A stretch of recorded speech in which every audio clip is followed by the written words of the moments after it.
জয় শ্রীকৃষ্ণ।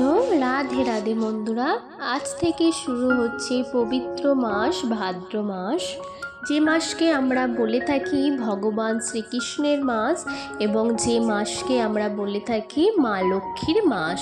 বন্ধুরা, এই ভাদ্র মাসেই ভগবান শ্রীকৃষ্ণ আবির্ভূত হন, জন্মগ্রহণ করেছিলেন। এর পাশাপাশি শ্রীমতী রাধারানীও এই ভাদ্র মাসেই জন্মগ্রহণ করেন, যে কারণে এই মাসকে একই সঙ্গে ভগবান শ্রীকৃষ্ণ ও মা লক্ষ্মীরও মাস বলা হয়। শুধু তাই নয় বন্ধুরা, আরও নানা কারণে এই ভাদ্র মাস যথেষ্ট পরিমাণে গুরুত্বপূর্ণ। এই মাসে এই বছরে পড়েছে ভগবান শ্রীকৃষ্ণের ঝুলন যাত্রা।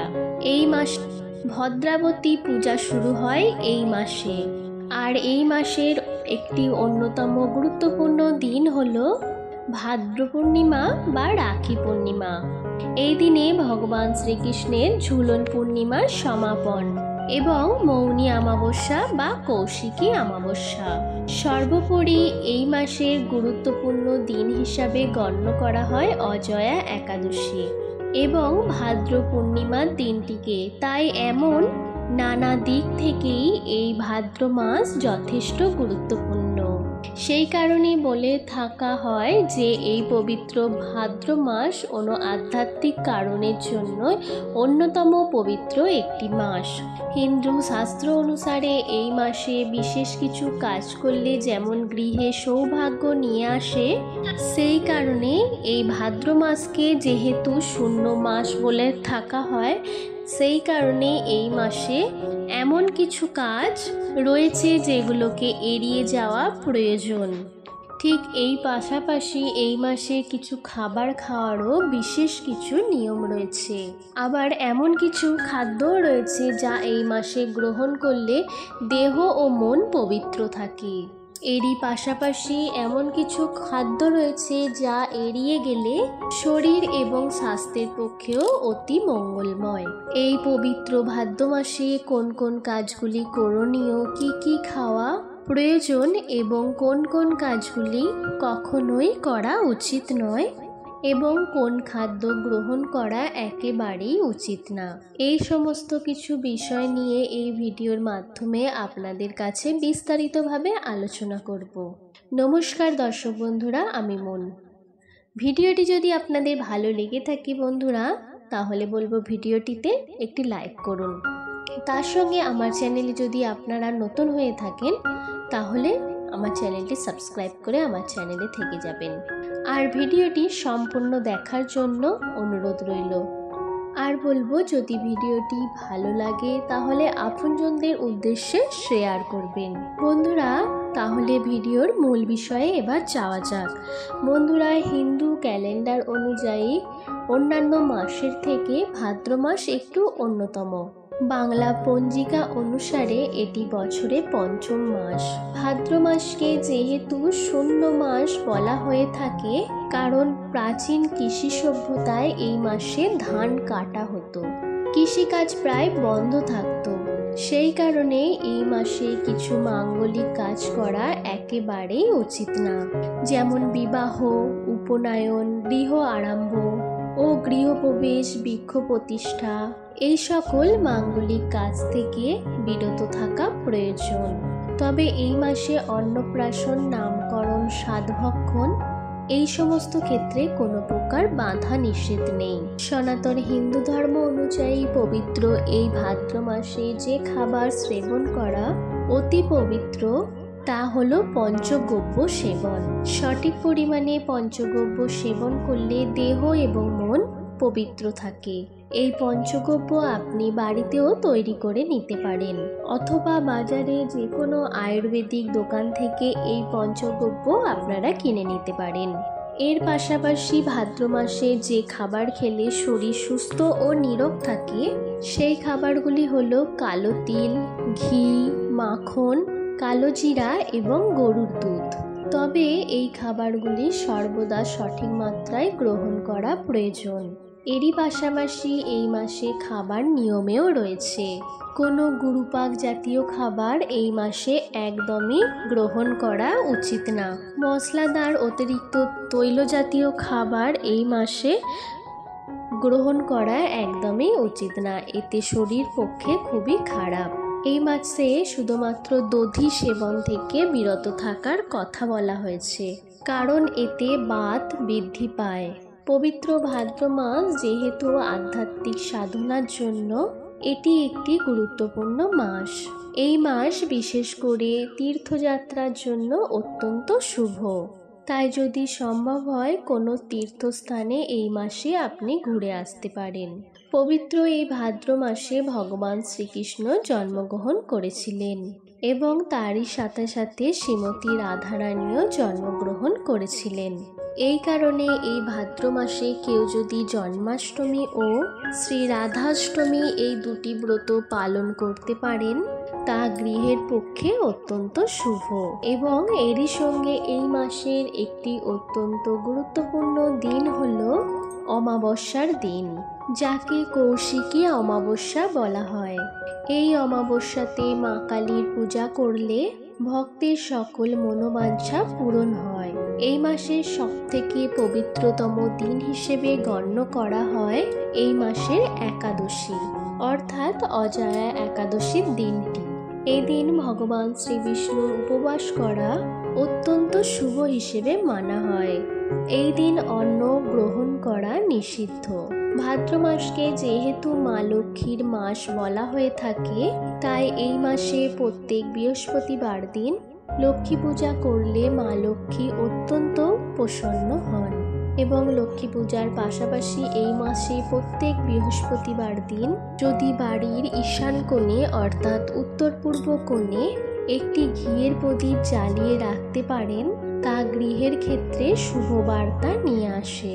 সম্ভব হলে প্রত্যেক দিন সন্ধেবেলায় একটি ঘিয়ের প্রদীপ দেবার চেষ্টা করবেন, আর তা না হলে বৃহস্পতিবার দিন সন্ধ্যা আরতির সময় একটি ঘিয়ের প্রদীপ জ্বালানোর চেষ্টা করবেন বা এই বিষয়টি করার চেষ্টা করবেন। কথিত রয়েছে ভাদ্র মাসে যদি আপনি কাউকে চাল ধার দেন বা কারোর কাছ থেকে কোনো ধার নেন, তাহলে অত্যন্ত পক্ষে একটি টাকার বিনিময়ে এই বিষয়টি করার চেষ্টা করবেন। কোনরূপ বাকি ধার এই মাসে একেবারেই উচিত না। ভাদ্র মাস যেহেতু আধ্যাত্মিক সাধনার মাস এবং এই মাসে ভগবান শ্রীকৃষ্ণের জন্ম, তাই গীতা পাঠের জন্য বা গীতা পাঠ শুরু করার জন্য সবথেকে বেশি উত্তম। তাই সম্ভব হলে এই মাসে প্রত্যেক দিন অন্তত পক্ষে একটি গীতার শ্লোক পাঠ করার চেষ্টা করুন এবং এই গীতার শ্লোক পাঠ করার সময় এর অর্থ বোঝার চেষ্টা করবেন। এই মাসে প্রত্যেক শনিবার দিন শনিদেবের পূজা করলে আপনার জন্মছকে যদি শনিদেবের অশুভ প্রভাব থেকে থাকে তাহলে সেখান থেকে মুক্তি পাওয়া যায়। এই মাস যেহেতু ভগবান শ্রীকৃষ্ণের জন্ম মাস, ভগবান শ্রীকৃষ্ণ যদি আপনার আরাধ্য দেবতা হয় তাহলে এই মাসে প্রত্যেক দিনই ভগবান শ্রীকৃষ্ণের নাম জপ করুন। তাই যখনই সময় পাবেন এই মাসে মুখে কৃষ্ণ নাম নেওয়ার চেষ্টা করুন। দেখবেন সমস্ত দুঃখ কষ্ট দূর হয়ে আপনার মনের মধ্যে এক অপার শান্তি বিরাজ করবে। হিন্দু ক্যালেন্ডার অনুসারে ভাদ্রপদ মাস শ্রাবণ মাসের পরে আসে এবং এটি চাতুর্মাস্য ব্রতের মধ্যে দ্বিতীয় মাস। চাতুর্মাস্য ব্রত অনুষ্ঠিত হয় 4 মাস ধরে। যখন আষাঢ় মাসে ভগবান শ্রীহরি দেবশয়নে একাদশী থেকে ক্ষীরসাগরে যোগনিদ্রায় শায়িত থাকেন, তারপরে কার্তিক মাসে ভগবান শ্রীহরি দেব উত্থানে একাদশীতে আবার জেগে ওঠেন। এছাড়াও গণেশ চতুর্থী উৎসব, ভগবান মহাদেবের পুত্র গণেশের পুজো এই ভাদ্র মাসে হয়ে থাকে। তাই ধর্মীয় দৃষ্টিকোণ থেকে ভাদ্র মাস বিশেষ মাহাত্ম্যপূর্ণ।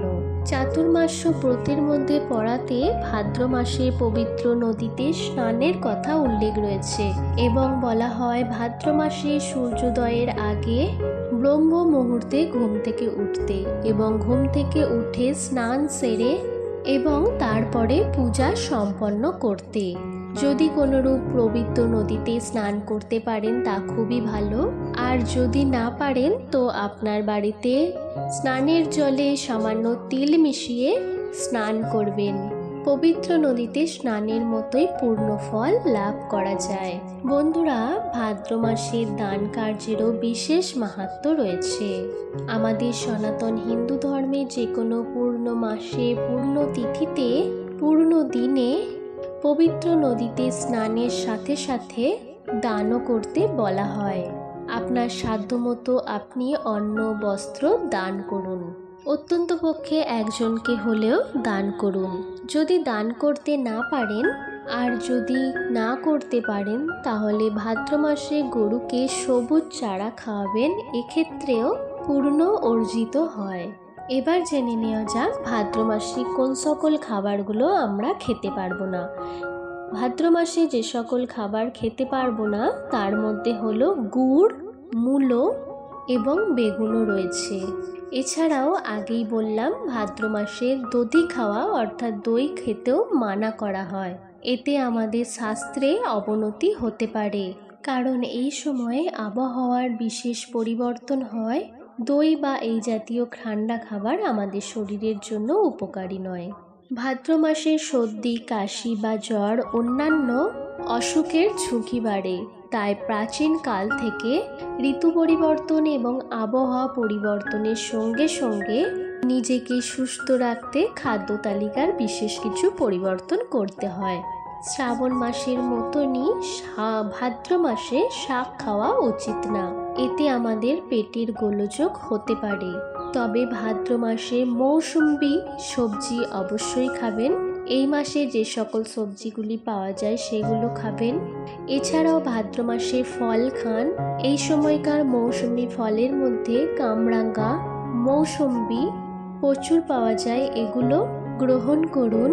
যে কোনো ঋতুতে মৌসুমী খাবার আমাদের শরীরের জন্য খুবই উপযুক্ত, এতে রোগ প্রতিরোধ ক্ষমতা বৃদ্ধি পায়।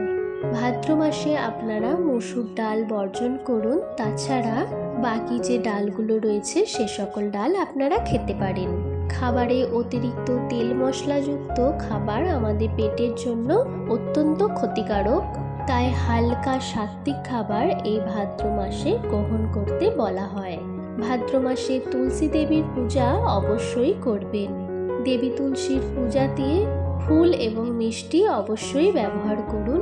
সন্ধ্যেকালীন সময়ে তুলসী দেবীর কাছে একটি প্রদীপ অবশ্যই জ্বালান। বন্ধুরা, আজকের পর্ব এই পর্যন্তই।